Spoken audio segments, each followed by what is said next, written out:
Talk is your main man Gabe and me, Ads, here today with a Matchday 2 preview for you today. Going to go over last week's games on Matchday 1, have a quick review of that, and Gabe's going to give you his thoughts on each team, the results, and what he thinks can happen for the rest of the season.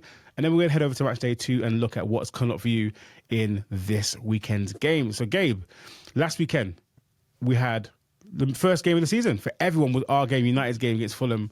1-0. Yes, everyone we watching. Hoping and praying we lose. Yeah, everyone's watching. Debut goal for Xerxes. 100, my baller. So what was your thoughts on the game? Like, I know we're both United fans, so it's easy to be biased, but I was optimistic in the beginning. What were your thoughts about it?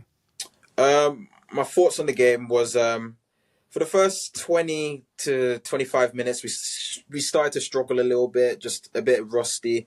I felt we've been able to hold on from the counter-attacks that they tried with Adama Traore bursting through and just trying to glide past the defenders. And he got past Lisandro Martinez one time. Mm-hmm. Like, Lisandro let that happen. Yeah, Lisandro ain't playing. The butcher. The butcher. Yeah, man. So second half, so after the first 20 minutes, you're sort of kind of thinking, have we got a formation here? Do you know what we're doing? Yeah. What did you see after that then? How do you feel after that? I felt after that, like once we grew to in the game, I started to get confidence and the chances was coming. I just felt like it was just a matter of time we were scoring because Casemiro had like 5 headed chances and like a few of them would have went in, but that's football. But we have to take some of our chances. But if we were like 2-3-0 up, I would say the result would be comfy, but that's football. So yeah. I think one thing I got from this game though, we've watched all last season. We'd get ahead and we'd end up dropping points right at the end of the games. I never felt like that was happening on Friday night. I don't know about you. Yeah. It felt like we were going to concede it. It felt like we had the lag after that. Well, felt comfortable. Yeah, so at some moments I just felt like they were going to take one of the chances with the counter attacks. Like at some moments in the second half where our midfield was getting overrun and when Pereira was through and it was only Maguire and Iwobi was there, I just felt like Pereira was going to get the pass right and pass to Iwobi and Iwobi was through on goal. But luckily Maguire just stick his leg out and just dispossessed the ball. Yeah.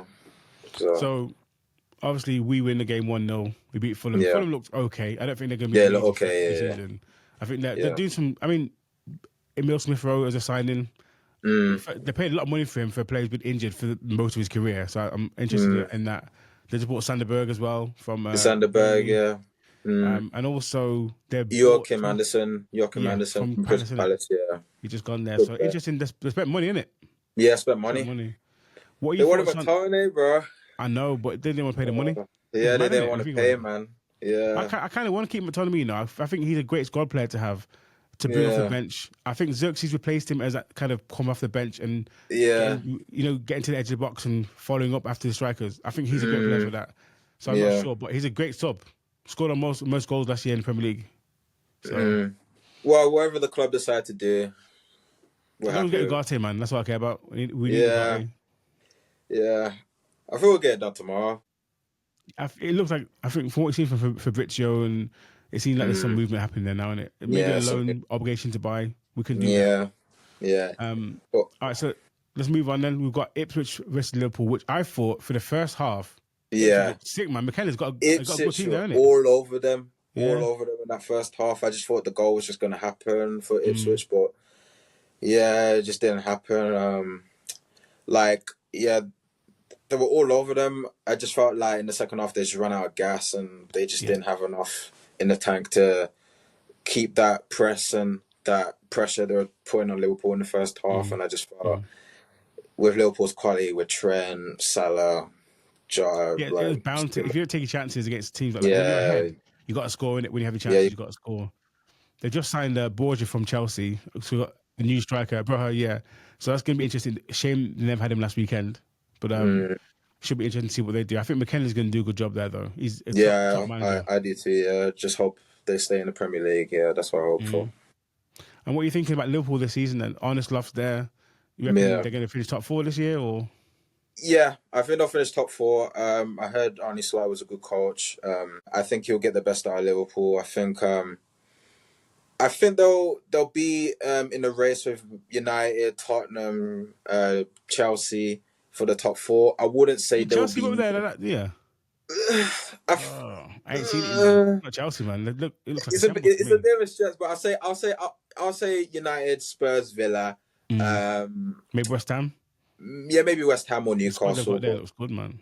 yeah, and I'll say Chelsea. I'll say Chelsea will be in the European conversations, but I think Liverpool will make top four and edge it because they kept some of their players, the experience, Van Dijk, Salah, Jota, everyone. So I yeah, I think their think weak spot though, squad depth, innit? Squad depth isn't there, yeah, is it? squad depth, yeah, It'll be yeah. interesting to see. They just sold someone today, that midfielder, Sander.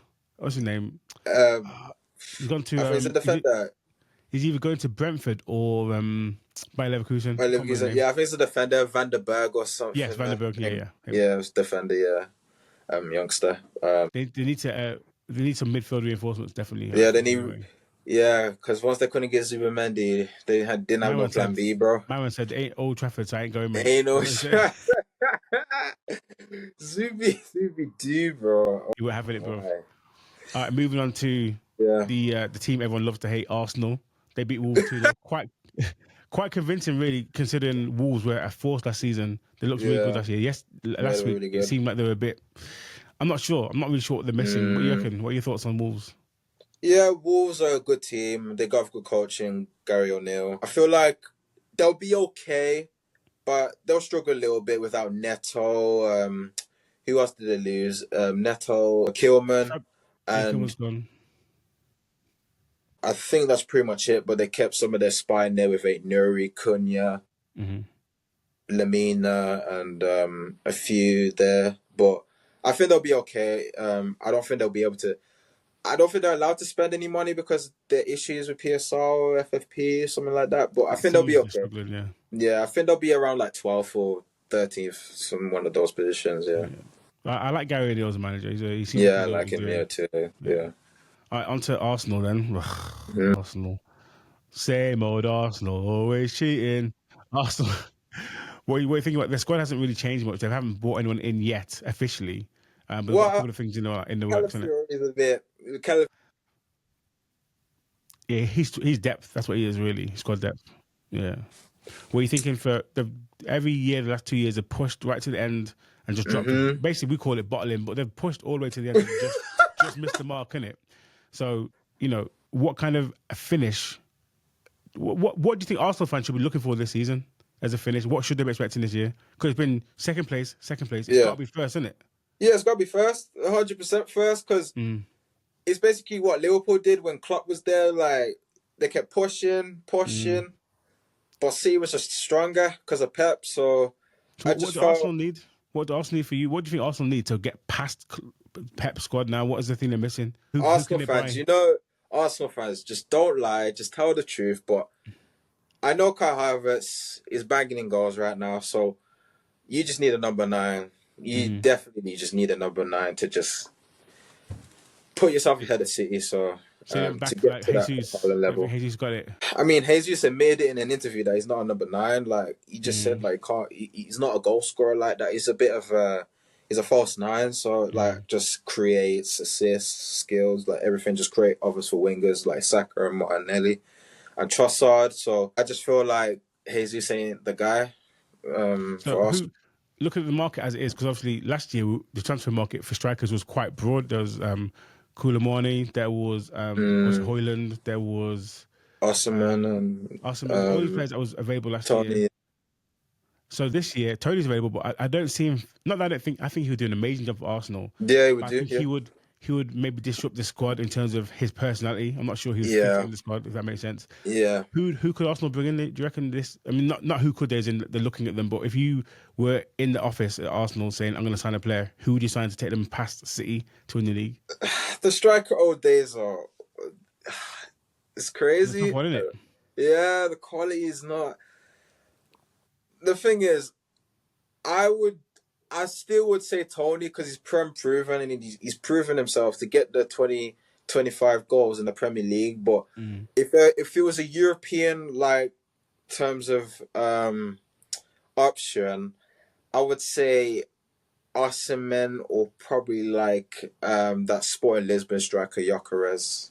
I'll say that because they have Odegaard, Saka, Martinelli creating the chances for the striker. So I'll say they'll create for Osimhen if he was in an Arsenal team because Osimhen doesn't need to come. Yeah, because like Osimhen doesn't need to come deep like Jesus usually does. So I was just say if Osimhen was to sign for Arsenal, just for example, like he wouldn't need to drop deep. He would just need to stay in the box. And Saka and Odegaard and Ben White or Martinelli or Trossard would usually create for the striker to score goals. So I think that will get them past City. Yeah, I don't see them getting Osimhen this year. I think he's probably passing down his name by things. If Arsenal don't finish second, don't finish first, it's a failure this season, isn't it? Don't you think? Yeah, I think so too. Because they need a trophy this year at least, isn't it? Yeah, they need a trophy because when Liverpool was just knocking on the door, when Klopp had his title ready team, when they spend that Coutinho money on Van Dijk, Alisson, and Fabinho, and they were ready for the Premier League, and they spent it well on in those positions to strengthen to compete with City, and they were close, like 1 point twice in the last 4 years, I think. Yeah, 4 years. So I think if Arsenal don't do it this year, then I'll say Liverpool was much more of a success in title races than Arsenal have been, because Klopp has done it once and he's beaten Pep before. But if Arteta doesn't do it while Pep is in the league, because if Pep leaves this season, after this season, and Arteta doesn't win this league, then nobody's going to care the next other season that Arteta's won the league, because his legacy, it needs to be Pep, because his legacy needs to be beating Pep to a Premier League title, because that's important in your CV, but as you're it'll go down in history in your name of beating Pep to a Premier League title. So Klopp's already done it, and he's done it before with Borussia Dortmund when Pep was with Bayern Munich. I feel like Arteta needs to get this one over the line to win the Premier League against Pep, to basically become one of the best managers in the Premier League, to be considered that, to beat Pep. It's mad that people consider Klopp one of the best managers in the Premier League history, and he won the Premier League. One, yeah. He's in there the same book as Claudio Ranieri. Yeah.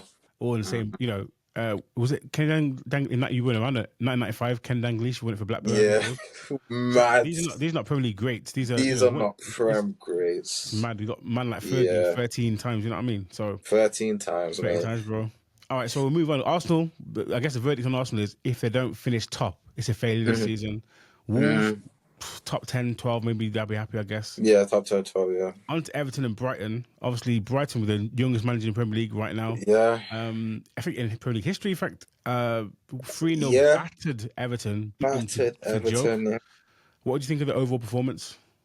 Well, I think of the overall performance that Brighton dominated the whole game. I think they were all over them, the press, dictating from the back and into attack, and they've been peppering Everton's goal. I wouldn't say peppering. Well, I would say peppering Everton's goal, but I would say Everton had a few little chances, but they weren't clear cut.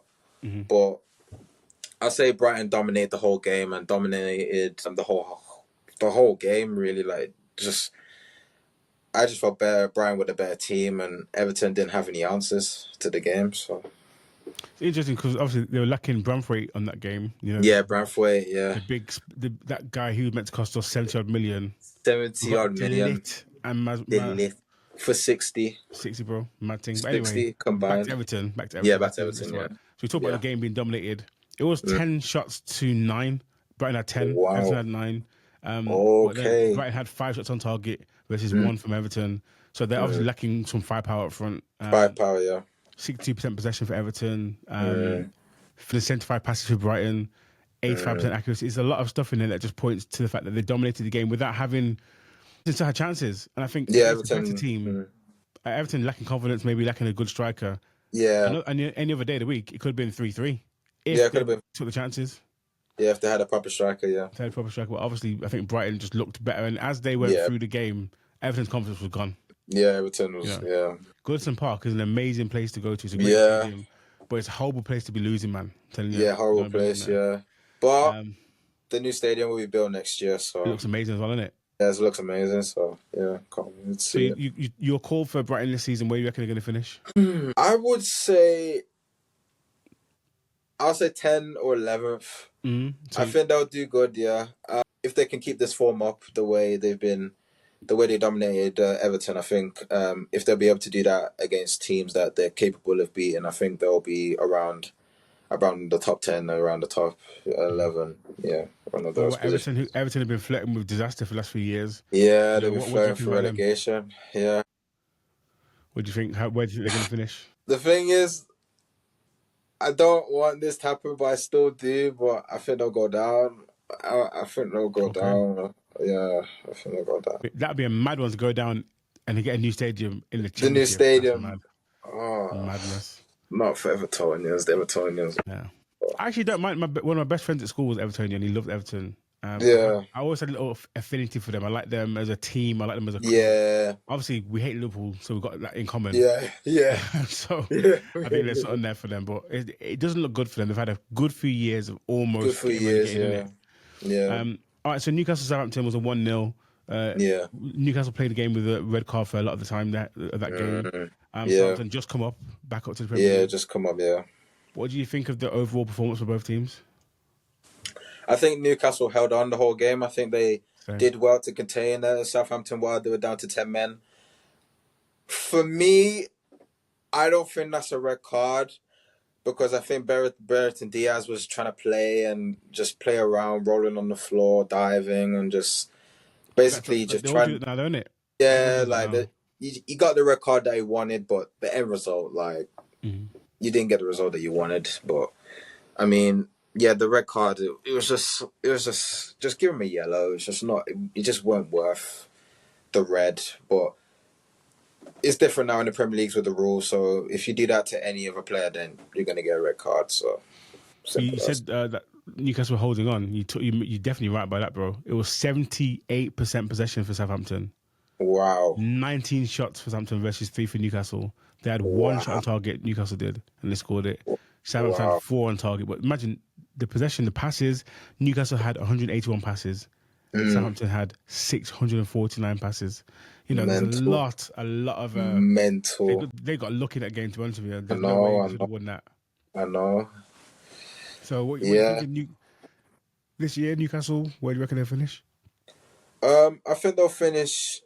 They'll fight for the European places because they got the 1 game a week, and I think they'll be around. I think they'll fight for 7th, 8th, 6th, around those positions. So I think they'll be around those positions. I think they'll be around those ones. Yeah. And Southampton, you reckon they'll stay up? Do you think they're going to go back down straight away? I think they'll go back down. I don't think they have too much quality to stay in the Prem, but they'll just they'll give a good go in terms of competing and trying to stay in the league. But hopefully, I'll be proved wrong that Southampton will fight and hopefully survive. All right, so the next game was Nottingham Forest versus Nottingham Forest versus Bournemouth. Yeah. This is a very equal game if you watch the game. Yeah. You know, quite equal in all the stats. You have Northampton, Nottingham Forest 14 shots versus Bournemouth 13. 8 shots on target for Forest, 4 for Bournemouth. Possession was 53% versus 47 for Bournemouth. 503 passes for Forest, 432. All the way down, it's pretty much there and thereabouts an equal result for two teams that kind of I think would have left happy with the draw, to be honest, because you know, Bournemouth had a good season last year, didn't they? Yeah, I just felt like one of the teams would have been felt disappointed because they wanted to get the 3 points on the board to just survive and basically not be down the bottom, and the pressure's on the managers to get the results that they need to stay in the league. So I felt Nottingham Forest had chances. I just felt Bournemouth had chances as well. I just felt Bournemouth, they needed a striker because Solanke already left to Tottenham, and I just felt Bournemouth missed Solanke. So I think they'll replace with is it Evan Nilsson from Porto? So I think if he gets the chances, I think he'll put them away. So I think Bournemouth will be fine with a good manager and that Ariola. My bad. Yeah, I think they'll be okay. So I think probably 2 teams that would be happy to finish anywhere outside the bottom 3 up to the mid-table. Yeah, that kind of place. Mid-table, yeah. All right, on to two contenders who would really be looking for at least European football this year: West Ham and Aston Villa. Two teams that have spent very well this window. Very well. You know how I feel about Wan-Bissaka going. I know it's for the best, but I love Yeah. that guy, man. So West Ham's got a hmm great player there. He didn't play there on the weekend, did he? No, he didn't. He didn't come off the bench because I think Lopetegui tried to put all the attackers on while they were losing. So I think they didn't want to go defensive with Wan-Bissaka. So I think Yeah, he made sense. I would have. Yeah, it makes sense. Yeah. How do you not start for me in the West Ham team? But anyway, that's another story for Yeah. another day. But Villa obviously take the 3 points away from West Ham. Yeah. Villa looking like serious contenders for top four again. But Yeah. this year they got to contend with playing that midweek game, traveling all over Europe. Midweek, Champions League. Yeah. It's not normal. Like they're not used to that in that culture of the club. They're not used to going away, No. playing big games, and come back and play another big game. Yeah. I think they did a Europa League a couple of years ago. Conference League last year. Conference League last year. So but they're going to like some random small teams, isn't it? Yeah, random small teams. Yeah, across the country, but they didn't win the Conference League. So, but they made a good account of themselves of making top four and sustaining that. But the pressure was on with Villa and Tottenham last year. So I think they did well to stay in the race and secure top four. In the game against West Ham, I just felt Villa were the better team. In the first half, I felt they should have been 2-0 up with when Leon Bailey just went past the keeper and hit the post. And I just felt Villa were very comfortable in the first half, but Villa switched off when West Ham got the penalty, when Selchuk was fouled and Paqueta pulling the top corner. And I felt second half it was even. Second half was just 50-50. I think I felt West Ham had better the chances in the second half, but Villa took theirs. And when West Ham and Villa put all their strength and depth with Maatsen, Philogene, Ran, and with West Ham with Somerville, Fulkrug, Ward-Prowse and Danny Ings, I think they tried to go for it in the game and try to win it, and Villa's done theirs better and they won the game with through Duran. He was linked to West Ham and funny enough, isn't it? Funny enough, yeah. It looks like he's staying at Villa now. Yeah, it's crazy. Now that he scored. I tell you what's interesting for me in that game is stats wise, if you didn't watch the game, you would think it's a very, very balanced game. 14 shots for West Ham, 15 for Villa, 3 on target for West Ham, 3 on target for Villa, 53% possession for West Ham, 417 passes for West Ham versus 394. It's a little numbers difference, you know. Yeah. 84% pass accuracy for West Ham, 83% for Villa. All the way down the line, pretty much equal numbers, literally. So if you look at the stats only, but I think the performance kind of nudges it in Villa's favour in that respect. Yeah, Villa's favour, the bigger threat in it. They had the more chances. That looked clean cut anyway, the better chances. And they took ultimately, even if West Ham had 30 shots and Villa had 2, Villa won 2-1. That's what the stats that count is the one that goes in the net, innit? Yeah, I mean, you know, we don't dislike Villa. You know, we're in Birmingham, so we've got a bit of. I know your family's Blue Noses. My family hate the villains, man. Yeah, so that's one thing. But that's one thing. Yeah, so I'm happy to see them competing. I want to see how they compete across the course of the year with European football, which is going to be different for Villa this year. Champions League football is not like Conference League football. Ain't the same. I think so different. Yeah. I think they'll do better than Newcastle did last year with the strength and depth and the squad, and I think they've got better quality players than Newcastle because Newcastle didn't have the depth that they needed because all these injuries. So I felt Villa, they spent well. Losing Douglas Luiz is a big miss, and they put Amadou Onana in his position, and I think he started well in the game against West Ham. So I think they should be fine. I wouldn't be surprised if they added more depth options in the squad. So, I think it'll be interesting to see how Villa do in the Champions League playing. It's a new format, so they could be playing against anyone like Real Madrid, Bayern Munich, or you never know. It could be even the English teams. We don't know. So I remember. You never know. I remember probably being about your age when Villa were playing against Inter Milan at Villa Park. I think they had Nigel Spinks in goal. They had who scored the winner? I think it was Gary. Was it Gary? What's his name? Gary King. I can't remember his name now. But Villa beat Inter Milan 1-0 at Villa Park. It was crazy that night. I'll never forget it. Amazing. Obviously, there's been Villa one of the only teams to win the European Cup, now the Champions League. So they've got that pedigree from the past. Let's see if they can reclaim it for this year. Where do you see Villa? Who finishes above who this year, Villa or West Ham? Say if it's 4th and 5th, who's in 4th place? Villa. Yeah, all right. I have to say Villa, man. They got the depth. The squad looks sick. And Unai Emery, say what we want about him, failed at Arsenal, but this time around it feels like it's different, isn't it? I think that's his level with Villa. Yeah. The pressure's off him anyway, so Villa. Different level pressure. So it's better for him. Yeah. Okay, Brentford Palace 2-1 to Brentford, beat up Palace. Although Palace, I thought this year Palace were going to go on a mad one, Yeah. The squad, the manager, it just looks good. And all over it looks good. I don't know. But missing Elise now has gone to Bayern. Yeah, miss Elise. What would you take on that game?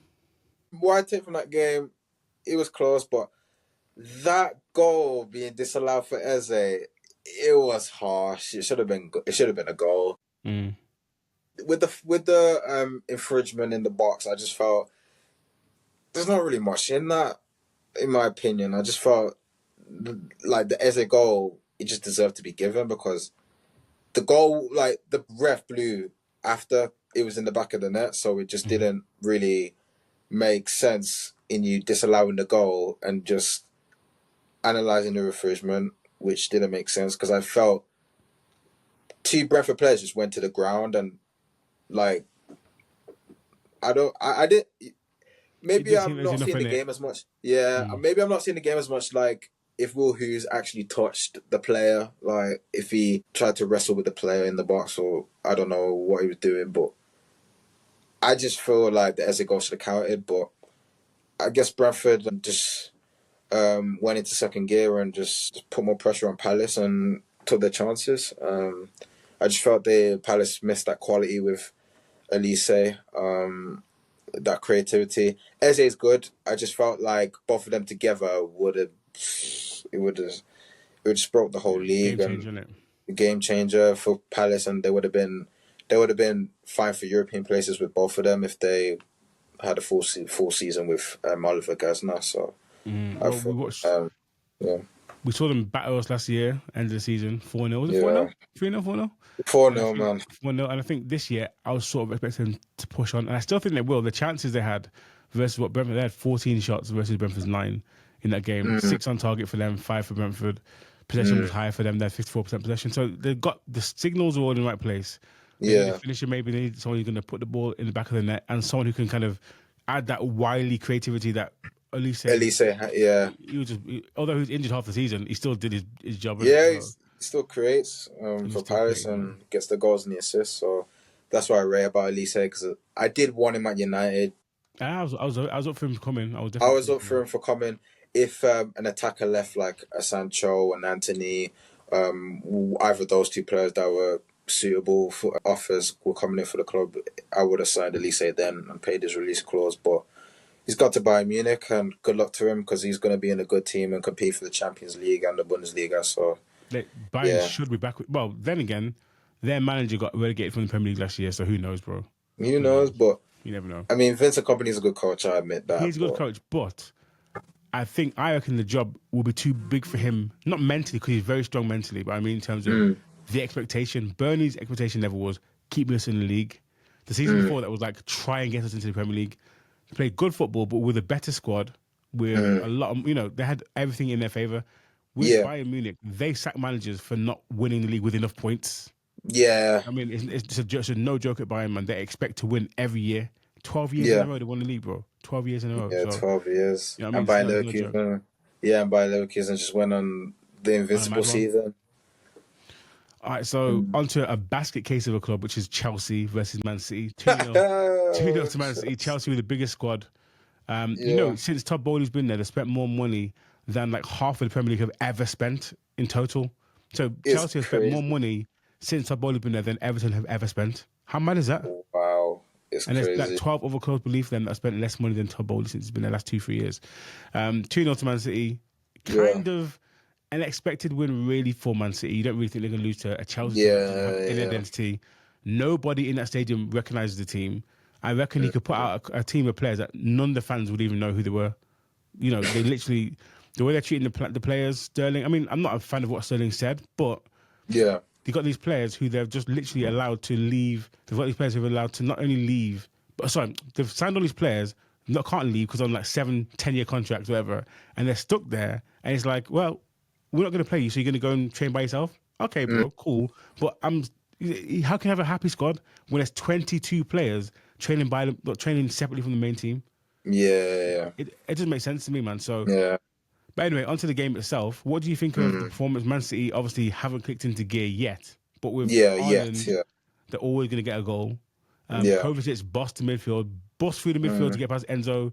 Him and Rico Lewis, man, they were quality. They were quality. And Even Gundogan's on the way back there. Crazy, bro. What's Gundogan, Barcelona as well? How Barcelona's making man come there for one season and bounce for free? Bounce for free. Crazy. Man's coming back for that league, 5 in a row, That's be it. real. That's it. Yeah, man.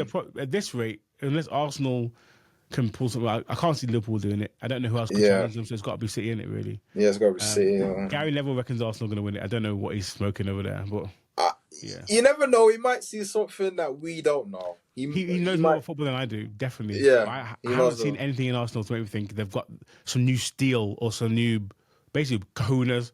Man's ain't got, nothing's changed. There's no, if you get another striker, cool. Or some kind of midfield, someone who's going to really grab the game by the balls, basically. Yeah. You know what I mean? Yeah. I just felt like weird with Arteta, like, you just spent money on the defence, even though that's you were... That's the strongest part of the team. The strongest part of the team. You had the most clean sheets, the best defence in the league last season, and you just bought another defender just for options for left back and left centre back. If Gabriel needs to rest, or Timber has to come in for Saliba, and Ben White has to fill in that centre back whenever. Like, maybe he's trying to add depth for the defensive line just for the more games they're playing in the Champions League, the Carabao Cup, there's that Spanish guy they're trying to sign from not Atletico, from Real Sociedad. Yeah, but obviously he's a midfielder. Yeah, Mikel Merino. Yeah, seen him a bit in Euro coming off the bench. He's all right. Yeah, we'll see. If they can get that over the line. He's not a game changer though. That's what they need a game changer player for me. Yeah, like they haven't replaced Granit Xhaka. That's what I felt they needed to do to win the league. To win the league. Yeah, I just felt they need to replace Granit Xhaka, but they didn't have that player. But if Arteta sees Moreno as that guy, then we'll see. He's not that guy, but yeah, we'll see. Back to Chelsea, Man City though. Yeah, obviously stats wise, very equal. 11 shots to 10 in Man City's favour. 5 shots on target for 3 for Chelsea. 52% for Man City possession. 490 passes for Chelsea versus Man City's 535. It's sort of there and thereabouts equal, but there's just something about Man City that drives them over the edge. Kovacic was on madness. He was killing it. I loved his performance there. Although we kind of killed them off when we played them last week, Charity Shield. Yeah. That was interesting. We had a good game against them. What do you think about Chelsea for this year? What do you think is going to happen there? Right now, Chelsea, they're in chaos right now. They have 40 something players in their squad, which is 42, Robert. 42 is crazy. And like you said, they tried to offload Sterling, they tried to offload Berger, Alaba, a few others, trying to make the squad as equal and as balanced as it is. And I think Chelsea will do better than last season. But I don't think they'll just get up a gear, in my opinion. I just think they'll be better than last season. But I think the only reason for this season they won't... I think the only thing that will let them down this season is their defence. It's because they're conceding chances and they're conceding goals. Because with Chelsea fans, I think they're more worried about the defence than with the midfield and the attack. Because I don't think they trust Levi Colwill. Maybe Fofana, because he hasn't got his fitness up to speed yet through his injury for the past 2 years. And I think it's just the centre backs. The wing backs are okay with Cucurella and Gusto. Even though Reece James is injured, he's a quality player, but you can't rely on Reece James. But Gusto's a good backup player to Reece James. But Yeah, I think the Chelsea fans will be more worried about their centre backs, but I would say Chelsea will be around sixth or seventh, You're sixth, fifth, or optimistic, seventh. man. I Yeah. see it worse than that because I feel like the chemistry and dynamic in the change room is going to be Mm, way off. You know, like mm, we can't. I'm not going to be biased, but when I watch My United stuff, the players look quite unified. There's quite mm, a kind of spirit, a team spirit that's there. They all seem to be pulling in the same direction. Same with Man mm. City, to be fair. Same with like Arsenal. The players Yeah, seem to be sort of all right. We're working together. Man City, I mean Chelsea can't possibly have that kind of thing going on with 42 players trying to get in, and yeah, some of them just know they've got no chance of playing. It's not even like they got yeah, like the coach. It's the manager said today. I'm not even watching Sterling. I don't. He's not yeah, my kind of player. I don't want him. yeah. Because like that's from the old regime. Like Mm, most of those players are from Pochettino, Tuchel. Like it's crazy. Like from and Potter as well, and mm. like and Maresca is just coming into like a crazy chaos situation with all those players still at the club, and he doesn't know what to do with them. But But you can't do he's nothing being because they've got like, ruthless. some long contracts, isn't it? There's all these long Yeah, long contracts. contracts, and it's hard to Got get Cole rid of them Palmer on because of 10 those years, long bro. contracts. 10 years. 2033 signed to. He'll be 29 or something then. Like, It's no, he'll be 2030 something. Like it's 2033. It's mental. mad. Yeah, it's crazy. Like and and they just extended Palmer's contract to another 2 years to add that to Mm, 9 years. mm. Um, I felt he does deserve the contract because of what happened last season, and boy, He doesn't deserve the like 9 year contract. There's no player worth that. yeah, I There's, felt I think it was just in the increase in wages. I don't think it was just like for the years because I think it was just increasing wages for his performances last season because he was their best player. So I think that's what Chelsea gave him. Those but imagine this year he has a year like Rashford had last year. So remember, year before that, Rashford was our top scorer, 31 goals. Last season, my man's finishing flipping with what 7 goals or 8 goals. So he's gone from being yeah, top eight goals, scorer yeah, to. So imagine Palm has that kind of game, that kind of season this season, season. and he's on a 9 year, and then next year same thing happens again. Mm, Then it's like oh snap because they can't sell him mm. for without losing money because they paid what was it 60 million for him, 50 million for him. They can't sell him for 40. I think it was 45 mil. 45, so they pay 45 for him. They can't sell him at a profit, and then no player's gonna no he's not gonna push himself to leave. Knowing he's guaranteed for the next 8 years to get what say 250 grand a week. Then let's say he's on that. Mm, He ain't gonna leave and mm, go nowhere else. Just like Wan-Bissaka wanted paying off his wages to take a low wage at West Ham. So they're gonna have a mm. problem with that. I think moving forward. I think for me, Chelsea will finish below 6, 7. I think they'll be more 8th or 9th, but who knows? Yeah, who knows? Yeah, Last game of the weekend was on Monday night football. Leicester versus yeah, Spurs. Return of Jamie Vardy to the Premier League. yes, Dominic Solanke's debut as a Spurs player. Didn't really notice him to be fair. yeah. Didn't do much in the game. But there's time. Mm. He's got loads of time. He's a good player. Yeah, I like I him. He's felt a good player. he had like a few chances to convert. He was good in the game, movement, dropping deep, facilitating the wingers with Son and Brennan Johnson. I felt he was decent. He was just getting on the ball, creating. Mostly Madison was creating like Tottenham dominated the whole first half in my Mm-hmm. opinion. I think Mm-hmm. Tottenham was all over them the whole game. It's just that Tottenham need to be clinical if they want to be one of with the big boys. If they can take the chances, like if they want to compete with the best in the Premier League, they need to take the chances. And with Ange, he's a good coach, and I like him as a coach, and I like him as a character, as a personality, and I think he's good for them. I don't know about what he said with in my second season. I usually win things, but we'll see this year. We'll see this year, mate. We'll see this year, mate. There's better managers than him who've been at Spurs and left empty-handed, man. Yeah, Conte, Mourinho, these men have won everything you can win in the game and left there yeah. bare-handed, man. So I like Ange I like him to an extent, but he's a bit. Mm. I like him. He's a bit too Mm. much. He's a bit too much trying to be my mate.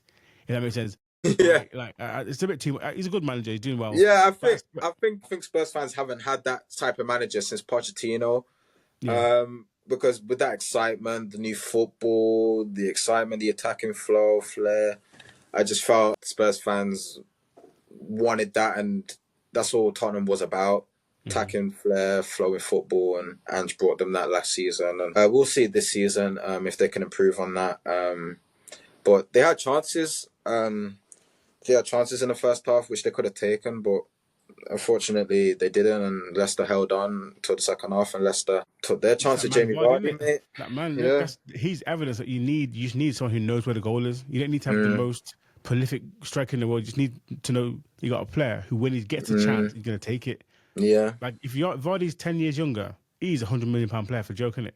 Oh, yeah, he I mean, is. any Premier League, Man City, United, Arsenal, Arsenal. everyone's going to want him if he's fit Yeah. and he's 10 years younger than that, man. In Yeah. fact, to be honest with you, I'd take him at United as a bench player, man. Even now. Yeah. Even for his movement and his running in behind, I would take that, but we already got that with Hoyland in it, but it's a No, bit too we early don't to need say. him now, but if he's Yeah. on a free, you take him all day long, Free, innit? yeah. Third striker option, yeah. So that's a game, match day one done. Coming up next, well, this weekend we've got a ton of great games lined up as well. Just want to get your Yeah. predictions on them. So, if we start off with the first game of the weekend, Gabe, I think to be honest with you, my thoughts are that at the moment anyone could be anyone. We know that, right? Yeah. So Yeah. it's not You like just anyone's never know. guaranteed to win. Yeah, But the everyone's on first the, game of yeah. the weekend is Saturday. Is Brighton Yeah. versus United, 12:30.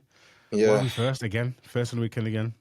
We're not Wait, Liverpool Brighton. complaining. We're not Liverpool complaining like Klopp. We're not like that's the game. That's the game. So yeah, 12:30 What's your kickoff. prediction?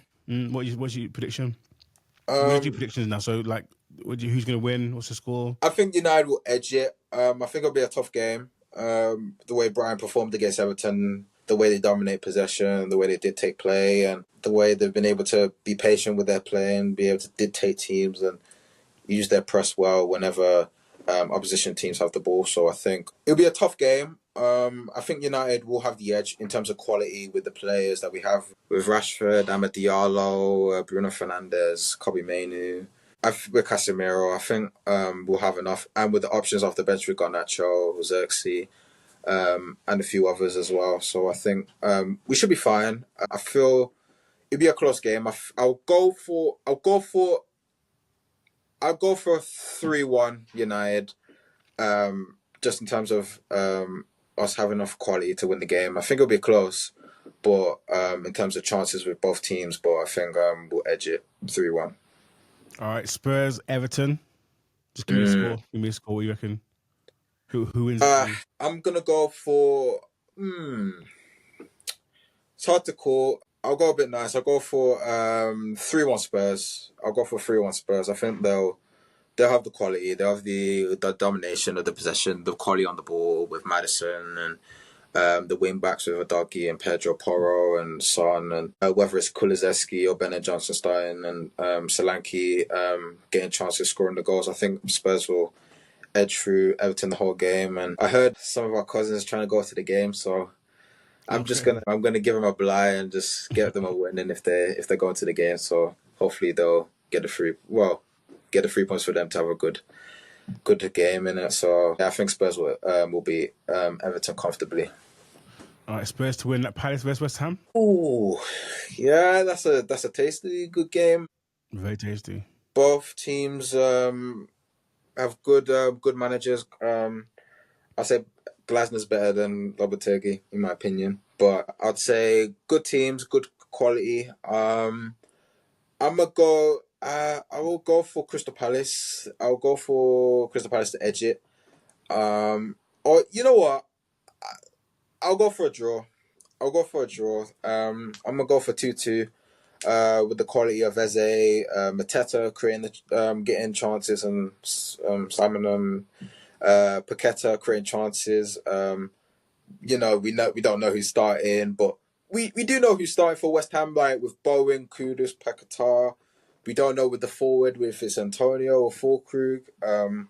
I feel like it'll be an entertaining game through both teams, and it'll be an exciting game of the weekend. So I think there'll be goals in this game. So I think it'll be a draw 2-2. And we're going to go through these quite quickly now. Just do a quick fire.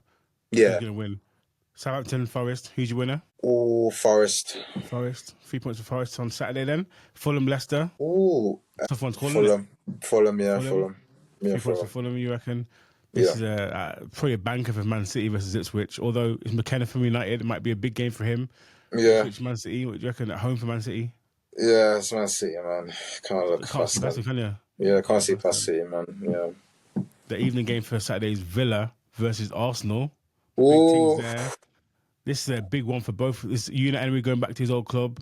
He wants to beat Arsenal. Wants to show them that he's just stuck with him. Obviously, wants to beat Arteta. Beat them Arteta needs twice the last points to stay in season. the rate. You can't lose any games this year. You know, you got to just try and Man win every beat them game. twice last season, and no one That's it. expected it.